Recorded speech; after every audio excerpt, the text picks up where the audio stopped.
Pria ini bukan hendak dikrimbat. Tidak, dia nggak sedang berada di salon, tapi dia sedang duduk di kursi interogasi. Orang Cina menyebut kursi ini sebagai Lao Huyi alias kursi harimau. Dia diinterogasi karena ulahnya menghina polisi di media sosial. Kamu familiar dengan wajah ini? Dia adalah Dr. Li Weiliang, orang pertama yang menyebarkan informasi bahayanya virus corona di Wuhan. Ia ditangkap karena menyebarkan informasi itu di grup WeChat. Sementara perempuan ini apes. Polisi tiba-tiba menghubunginya karena ketahuan sebagai admin akun Twitter @fakenewsofchina, sebuah akun yang biasa ngetrol kebijakan rezim komunis Cina. 3 cerita tadi memiliki kesamaan. Polisi dengan mudah menangkap ketiganya dengan waktu relatif cepat.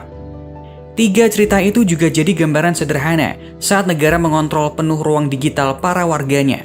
Jika begini, jangan harap kebebasan berekspresi akan didapat. Dan secara bertahap lewat kebijakan Permen Kominfo nomor 5 tahun 2020, apa yang terjadi di Cina tadi bisa juga terjadi di Indonesia. Cina tidak hanya memiliki tembok besar yang tersohor, ia juga memiliki tembok besar dalam dunia digital. Tembok itu disebut Great Firewall of China. Tembok besar ini bertugas menyensor dan memblokir akses situs-situs yang dianggap membahayakan. Dengan menggunakan kata kunci atau kata sensitif dalam paket protokol kendali transmisi, Great Firewall secara otomatis akan segera menutupnya.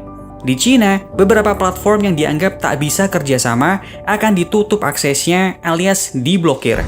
Sebut saja Google, Facebook, Twitter, Wikipedia, dan yang lain. Sensor internet ini dilakukan untuk mengontrol informasi yang berbahaya. Zaman sekarang, tak sedikit runtuhnya sebuah rezim dimulai dari media sosial. Tak percaya? Coba tanya pada para pemimpin Arab. Selain kerjanya blokir-memblokir, Great Firewall of China juga punya peran lain. Kemampuan ini didapat karena satu hal, platform digital di Cina mutlak tunduk pada pemerintah. Mereka dengan leluasa meminta data kepada platform dan harus tersedia. Sekilas, 2 kemampuan firewall di Cina ini yang sepertinya akan dicoba diterapkan di Indonesia. Ini adalah dokumen draft rencana strategis Kominfo 2020-2024. Ini adalah poin paling menarik dalam draft tersebut untuk mengawasi dan memonitor bandwidth traffic menuju PSE di Indonesia. Salah satu turunannya ialah Peraturan Menteri Kominfo nomor 5 tahun 2020. Coba, lihat pasal 2 sampai pasal 5 yang memuat kewajiban pendaftaran bagi penyelenggara sistem elektronik alias PSE. Bagi PSE yang tidak memenuhi kewajiban itu, akan diberi sanksi administratif dari teguran hingga blokir. Pada pasal 9 ayat 3, frasa bias lalu muncul. PSE dilarang menyebarluaskan informasi dan dokumen elektronik yang dilarang. Salah satunya meliputi informasi ini, meresahkan masyarakat dan mengganggu ketertiban umum. Penggunaan klausa itu tidak memiliki definisi ukuran jelas. 2 hal itu rentan digunakan serampangan dan semena-mena. Pola blokir ala Kominfo berbeda dengan Great Firewall of China yang otomatis dilakukan mesin. Sistem sensor ala Kominfo dijalankan dengan membuat aturan blokir tanpa perintah pengadilan. Sebetulnya, Permen Kominfo nomor 5 tahun 2020 ini inspirasinya datang dari Jerman lewat Undang-Undang NetzDG tahun 2017. Undang-undang ini muncul untuk menghentikan ujaran kebencian dan disinformasi di platform media sosial akibat kebijakan Jerman yang membuka pintu bagi pencari suaka dari Suriah. Istilah tembok bisa mendengar ala-ala Great Firewall of China memang benar-benar terjadi. Bedanya, versi di Indonesia lebih simpel dan murah. Cukup kunci platform dengan aturan Permen Kominfo, maka semuanya akan tunduk memberikan data apapun dengan dalih penegakan hukum. Ini contohnya, PSE wajib memberikan akses data, lalu lintas, dan data pengguna jika diminta aparat penegak hukum. Yang lebih mengerikan, dalam pasal 39 ada ruang bagi aparat penegak hukum untuk mendapat akses langsung yang disproporsional terhadap sistem elektronik. Padahal di ayat 4 tidak eksplisit membatasi adanya akses langsung. Akses tak terbatas pada sistem elektronik ini yang ujungnya membuka potensi penyalahgunaan wewenang yang lebih besar. Masalah lain adalah penjelasan data pengguna yang dimaksud cukup absurd. Data pribadi spesifik seperti data dan informasi kesehatan, data biometrik, data genetika, kehidupan atau orientasi seksual, pandangan politik, data anak, data keuangan pribadi, dan garis miring atau data lainnya sesuai dengan ketentuan peraturan perundang-undangan.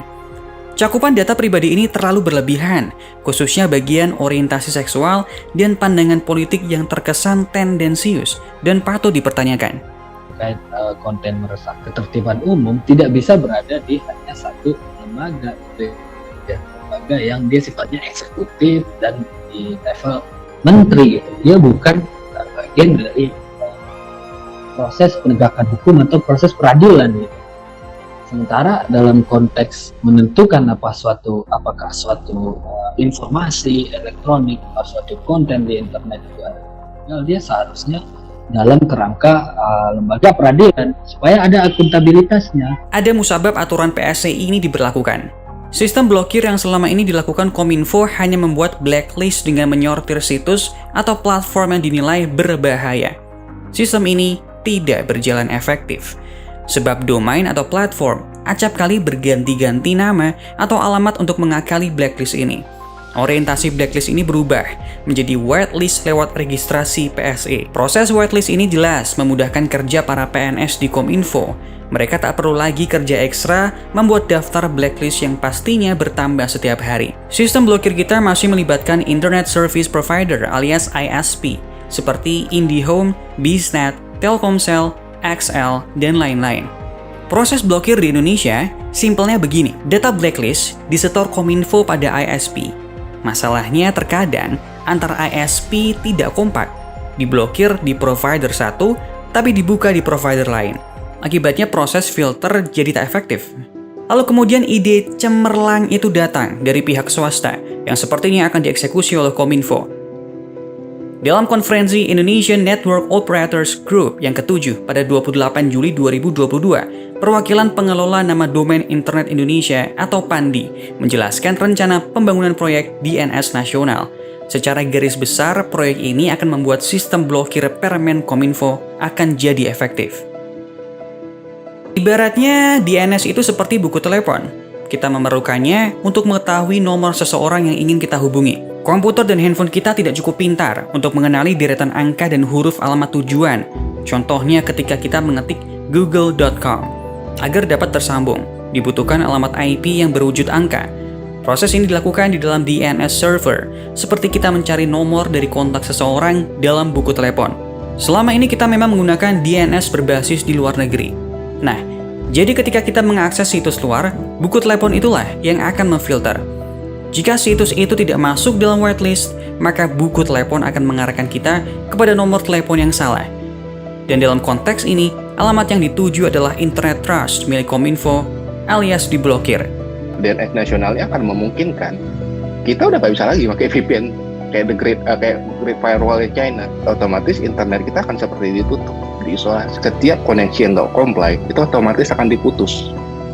Jadi otomatis VPN ini nggak akan bekerja sama sekali. Cara kerja akan seperti itu. Mereka akan monitor traffic kita. Mereka akan by system akan memeriksa apakah ini comply atau enggak. Kalau nggak comply udah di-cut. Kan situs blokir enak nih pakai VPN. Tinggal pakai VPN kebuka gitu. Nanti nggak akan bisa seperti itu lagi. Kontrolnya udah benar-benar dikontrol gitu. Sekalipun bisa, perlu sekali usaha teknis yang panjang. Masyarakat awam nggak akan bisa. Kita dari komunitas nih, kita sebut dari komunitas ingin membuat satu DNS yang kita sebut DNS Indonesia tadi, melengkapi juga dari yang sebelumnya mungkin Kominfo sudah buat trust positif dan kita lengkapi terus sehingga ke depan DNS Indonesia harapannya bisa menjadi satu DNS rujukan untuk masyarakat Indonesia. Jadi kalau misalnya nanti ke depan apakah mau dimanfaatkan oleh pemerintah? Ya sah-sah juga, enggak ada yang masalah sih. Tapi jadi kalau memang kita ngomongin kayak Great Wall China itu udah negara ya menurut saya. Kalau Great Wall China dan itu udah bahasanya udah kepentingan negara banget. Kalau mau ngomongin itu kayaknya saya pikir terlalu jauh. Kalau di kita kan memang mungkin nanti hanya memfilter hal-hal yang memang udah sepatutnya dilarang oleh negara yang di Indonesia gitu. Yang harus kita perhatikan apa? Digital intelligence, ya, economic intelligence, industry intelligence, bukan saja politik dan defense intelligence. Itu yang harus kita siapkan. Itu mungkin keunggulannya Tiongkok.